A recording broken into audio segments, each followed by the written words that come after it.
ஒருவர் எதற்கெடுத்தாலும் மனைவியுடன் சண்டை போடுவார். ஒரு நாள் ஆபீஸ் போய் வேலை செய்து பார், சம்பாதிப்பது எவ்வளவு கஷ்டம் என்று புரியும் என்று அடிக்கடி சவால் விடுவார்.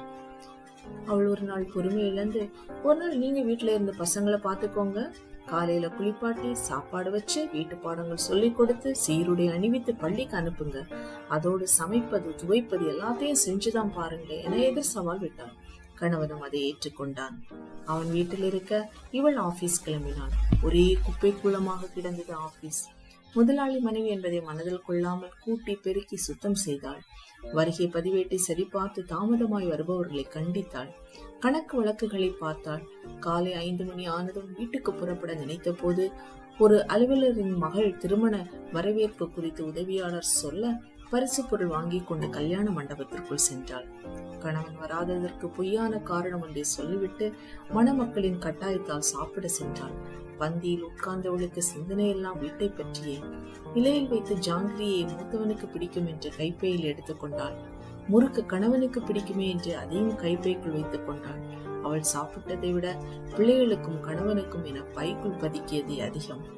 ஒரு வழியாய் வீடு வந்து இறங்கியவள் கணவன் கையில் பிரம்போடு கோபத்தோடும் அங்கும் இங்குமாக நடந்து கொண்டிருப்பதை பார்த்தாள். அவளை பார்த்ததும், பிள்ளையா பெத்து வச்சிருக்க, எல்லாம் கியா மியா என்று கத்து தொலைதுங்க, அத்தனையும் குரங்குகள், சொல்றத கேட்க மாட்டேங்குது, படினா படிக்க மாட்டேங்குது, சாப்பிடுனா சாப்பிட மாட்டேங்குது, அத்தனை பேரையும் அடிச்சு அந்த ரூம்ல படுக்க வச்சிருக்கேன், பாசம் காட்டுறேன்னு பிள்ளைகளை கெடுத்து வச்சிருக்கா என்ற பாய.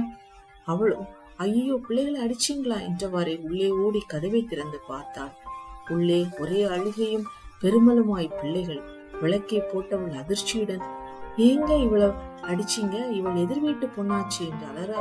ஓஹோ அதான் ஓட பார்த்தாளோ என்று கணவன் கேட்க, அந்த சூழ்நிலையில் இருவருக்கும் ஒன்று புரிந்தது.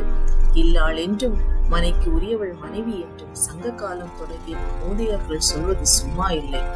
இல்லத்தை பராமரிப்பதிலும் பிள்ளைகளுக்கு வளமான வாழ்க்கையை அமைத்துக் கொடுப்பதிலும் ஒரு பெண்ணின் பங்கு தலையாயது. அதுபோல பொருள் ஈட்டி வரக்கூடிய ஆண்களின் பங்கு அளப்பெரியது.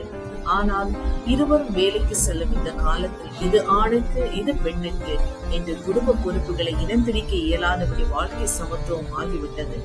இந்த சூழ்நிலையில் ஒரு குடும்பம் மகிழ்ச்சியாக இருக்க வேண்டும் என்றால் கணவன் மீது மனைவியோ மனைவி மீது கணவனோ ஆதிக்கம் செலுத்தாமல் அன்பால் சாதிக்கும் மனநிலையை கொண்டிருந்தால்தான் எல்லா வளமும் பெற்று பல்லாண்டு வாழ முடியும். நீதிமொழிகள் 31:10 கூறுகிறது, குணசாலியான ஸ்திரீயை கண்டுபிடிப்பவன் யார்?